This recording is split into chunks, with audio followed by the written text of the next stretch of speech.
Welcome to Conversations with Diana. Today's guest is none other than Deanna Jones. Deanna Jones is co-founder and artistic director of the St. Catharines-based not-for-profit arts organization Suitcase Point, with whom she has created and performed in over 20 original plays, including the Dora Award-nominated Keith Richards' one-woman show. She's also artistic director of the Niagara Multi-Arts Festival in the Soil Arts Festival. From 2011 to 2016, Deanna directed Niagara Arts Center's STRUTT Wearable Art Show and Voix de Ville, working with hundreds of performers and artists from across Canada. Deanna has a Bachelor of Arts in Theatre from Brock University and has trained with One Yellow Rabbit, Philippe Gaulier, Upright Citizens Brigade, and SITI Company. Deanna has performed with FIXT Point, Essential Collective Theatre, Carousel Players, Theatre Beyond Words, Zoo Theatre, and Bad News Days. From 2017 to 2019, Deanna was assistant producer for the FirstOntario Performing Arts Centre's Celebration of Nations, an Indigenous performing and visual arts gathering. In 2019, Deanna was nominated for Niagara's Women in Business Cultural Arts Awards. So hi, Deanna. Welcome to the show. It's a pleasure having you. Oh, it's a pleasure being here. Thanks so much for having me, Diana. You're Diana, welcome. Deanna, that's kind of fun. I know, Deanna and Diana. I want you to tell us, how did you first realize that you had a passion for performing and for producing? It's a great question. I mean, performing came early, pretty naturally. I'm the youngest of three, and I constantly loved entertaining my family as a kid. We had a little closet off of the living room, and I would be doing either dance routine. I never took dance, but I would be doing some dance routine, coming out of the closet, entering into the living room, or coming up with different scenes that I would write and perform for the family. So I was really young when that was happening, and I think maybe because I was the baby of the family, I was getting that attention. So Yes, I thrived on it. I really enjoyed it. Yeah. And I grew up in Welland, Ontario. They had at the time Welland Little Theatre. So when I was in elementary school and moving into high school, I would participate in that community of people and doing plays. And I really just latched on. I really loved the whole world of the theater, the immediacy of it. And I think back, actually, the first play I ever saw was at Welland High School. And it was a version of The Wizard of Oz. And my uncle Mark, who was a scenic painter and studying theater, brought me there. And I think it was maybe 5 or 6. And I vividly remember just being in the dark theater and the lights coming up and just being so wowed by seeing what was happening in front of me. So I think it's probably the impulse of the performer passion. Yeah, you never know. And is there anyone or anything in particular that helped to shape your talent and the creativity behind the things that you've performed or you've produced? Absolutely. I think I fell so in love with theater, and I studied it in high school and participated in some plays, and decided to study, try to get into university. I went to Brock University and got a theater degree there. And I feel so fortunate because my peers in my class, we really clicked. And to be honest, probably most of the co-founders of Suitcase Point, which is the organization that I'm the artistic director of, I mean, this was over 20 years ago when we met, and we clicked, and that's how we formed our company. But there was a really great synergy between us. There was a freedom, and there was a lot of laughter, and I think that shared passion amongst us and bouncing off of each other and sharing in skills really took over. And then from university and getting to know the whole world of theater, backstage and on stage and costumes and set design. I mean, I've always loved the arts and visual art. I just loved all of it. And during university, several of us, myself and other peers, we went to study with One Yellow Rabbit, which is a a theater company based in Alberta. And that moment really, really, it really enforced my love and belief in myself to create my own work, to be an entrepreneur of theater and of the arts in the Niagara region, and to be able to like hone in on what the skills that I have and to work with the skills of my friends and peers, and to really to use that and make our own work. And that was the real inspiration, were those lovely folks at One Yellow Rabbit. They made a huge impact on you. I can see that. Yeah, they did. Yeah. As the co-founder and artistic director of Suitcase Point Theatre Company, it's been around for over 20 years, as you mentioned. So congratulations, that's a huge milestone. You must be so proud. Yeah, absolutely. It's kind of, it's weird to think, because I still feel like I'm a teenager most of the time. Well, you look like a teenager. I was going to say that whenever I see your sketches, and it's like you radiate when you're performing. And I think that's what I recognize with people who are pursuing their passion. They just have this energy and this different take on life. They're just so animated, you know. Can you tell me a bit more about how that came to be, how Suitcase Point came to be? I know it was a group of friends and you all met at Brock, but what was the pivotal moment that you decided, okay, let's take this and run with it? Well, it started, a group of us, one of the other co-founders, Cole Lewis, she wrote a play and we got into the Fringe Festival in Toronto. That was really the basis. It was like, oh, we have this project, let's work on this play, let's apply to the Fringe. And it's a lottery. They pick, the lottery of who gets in. And at that point, we got in, and then you still have to give them your information. What's your company's name? We were bouncing around ideas. Oh, it's Suitcase Point. That's where we landed, which is kind of funny. And that same summer was the summer that several of us went to the One Yellow Rabbit. There was a summer lab. So basically it was 3 weeks in Calgary with One Yellow Rabbit, the creative team there, Denise Clark and Blake Brooker and Chris Cran and the late great Michael Green. And we spent 3 intensive weeks, yoga practice, and writing practice, and being inspired and seeing performances and building our own performances. And so with those 2 things combined, we came back and thought, oh, we've got to do our own work all the time. Why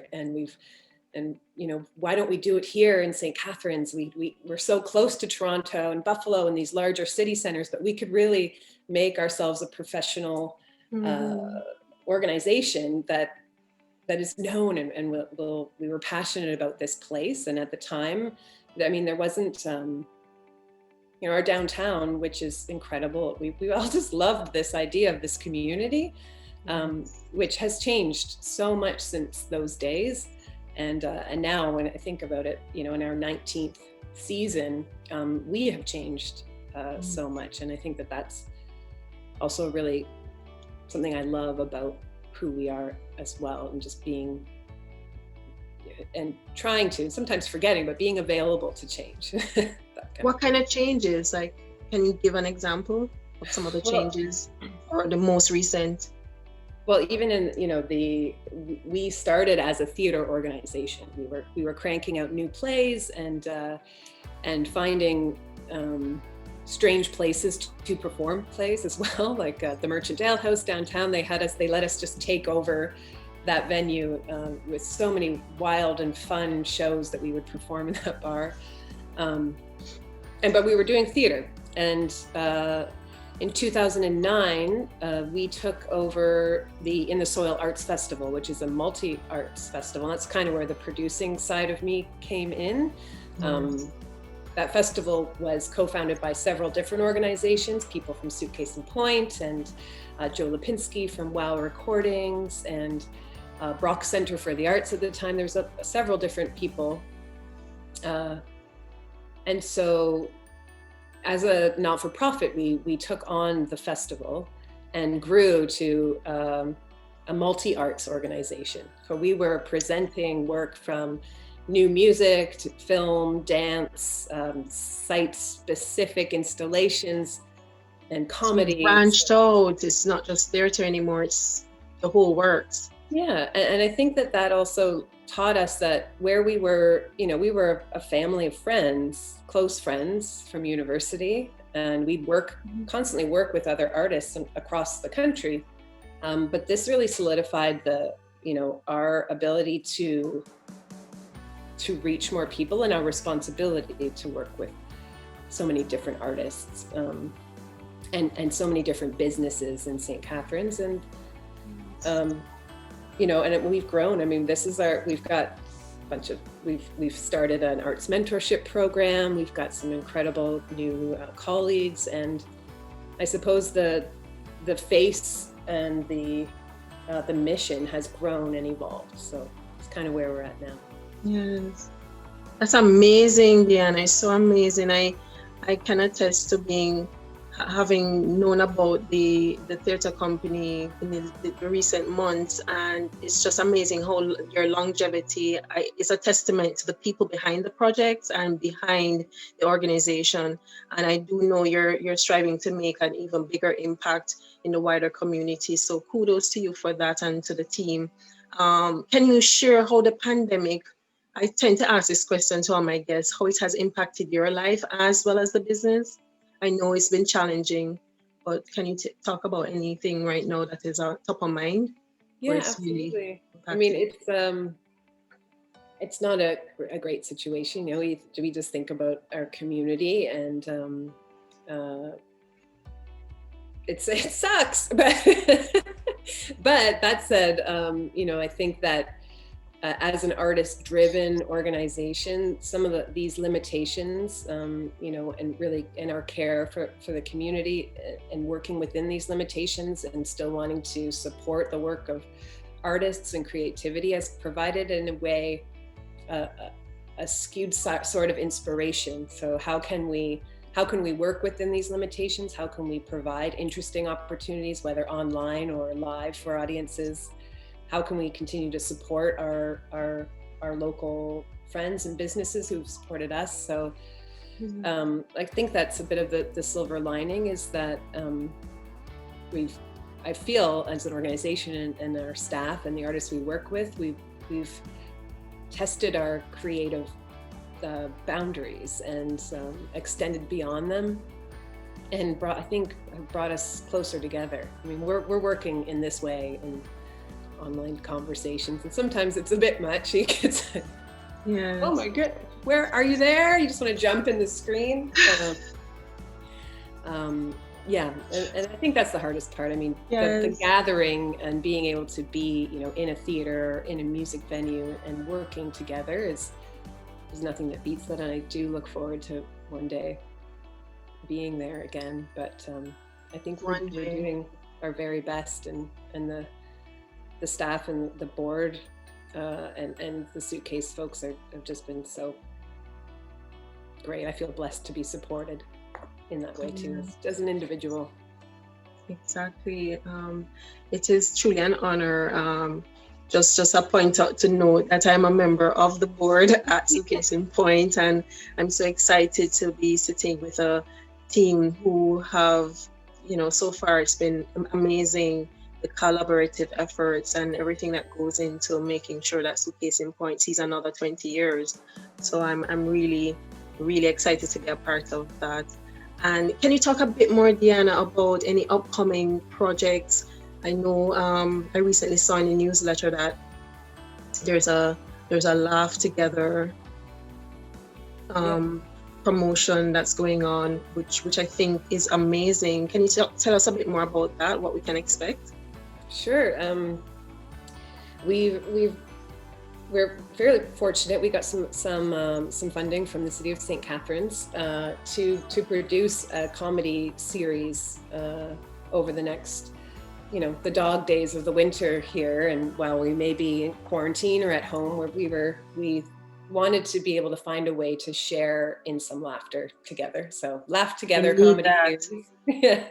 And we have done, since I think 2007, we started a holiday cabaret comedy performance at the Merchandale House, and it had become sort of a tradition for us and for so many of our supportive audiences to meet there and enjoy some ridiculous holiday cheer. And the Performing Arts Center also welcomed us into their stages. And we had, as we're now looking at this opportunity, like I was saying, like how can we still deliver this type of activity, but at the same time looking at it as an opportunity to try to broaden the ensemble, the folks that are coming to the table to write and to perform as part of these comedy shows.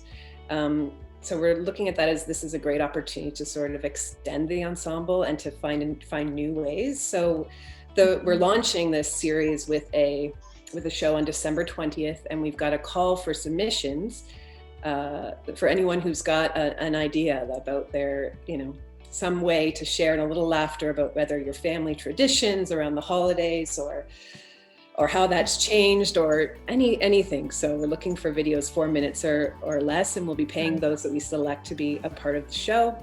And that will launch a series over the next couple of months of comedy workshops and comedy writing.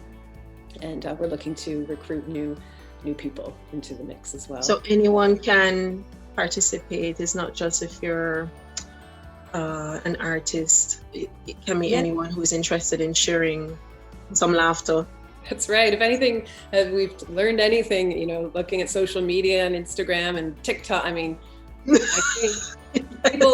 think people in their authentic selves, there's something that we can all share in, whether it's making fun of ourselves a little bit or of our traditions or those sorts of things. So we look forward to seeing what comes in and from professional artists to anyone using a cell phone or your gorgeous 4K camera.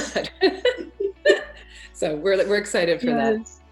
It sounds amazing. I really hope and pray that this venture will just take off. You just don't know what is in store, because there's some humorous people out there. I've seen so many things on TikTok, and you can spend literally hours if you're not careful just going through.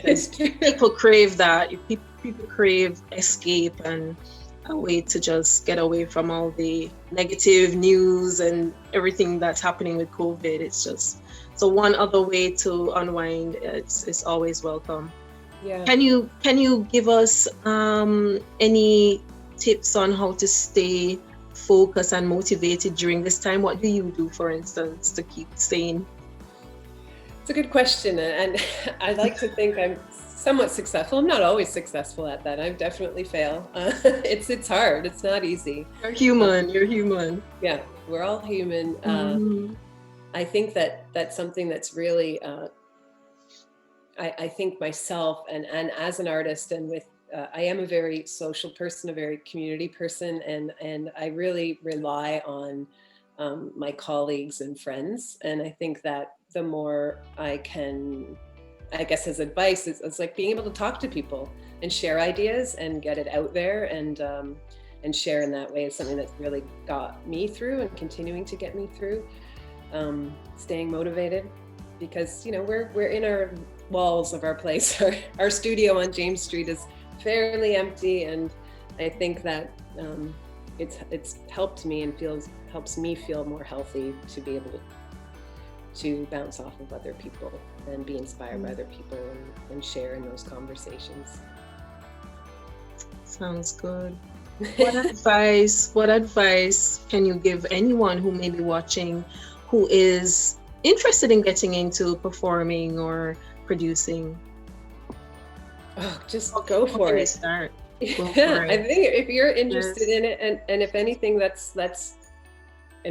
anything is possible, and you put your mind and your heart into it, and you share your ideas with those that you trust and you love, or you hold on to the ideas that you have until you're ready to share them. But that it honestly, and especially I think when it comes to the arts, I feel like, or in performance, or as being an actor or a writer, I feel like sometimes feels like there's a wall of like, oh, you have to to be successful, you need this big agent and you need to be hired by such and such. And that can certainly happen, but you can really just rely and trust in yourself, that you have everything it takes to make that dream come true. Because really creativity and artistry it's all from within you. So if it's taking that time to write, or, you know, every day, those 10 minutes, or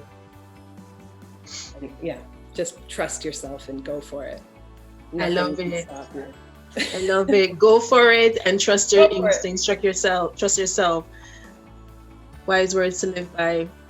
Deanna, thank you so much. But one more question before you go. It's just so many things I want to ask you, but I know time is almost against us.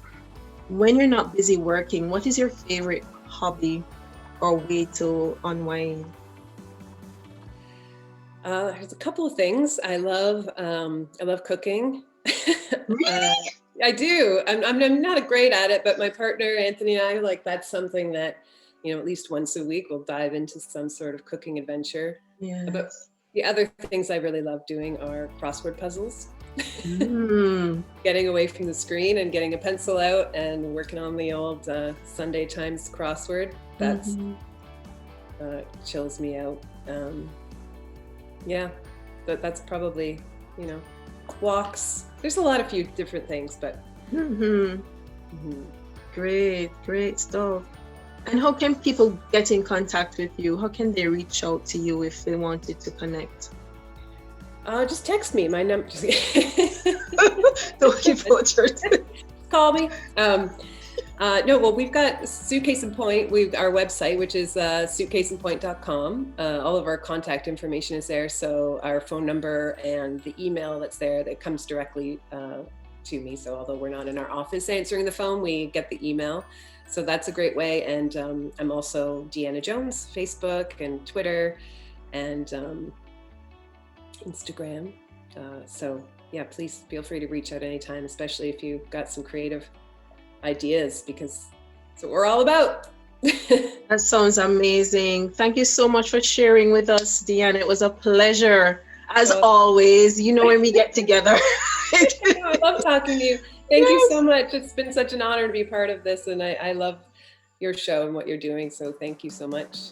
Thank you so much again for joining and for watching when you do, and we wish you all the success in the world with everything that, you know, you have in store with Suitcase and Point, and on a personal note as well, wish you every success that life has to offer. And I just want to remind our viewers that we'll have the details for how to contact Deanna at Suitcase and Point in the description, so you can look out for that. And thanks again for watching. To continue to see interviews of real people with real stories, all you have to do is hit subscribe, enable notifications, like, share, and follow.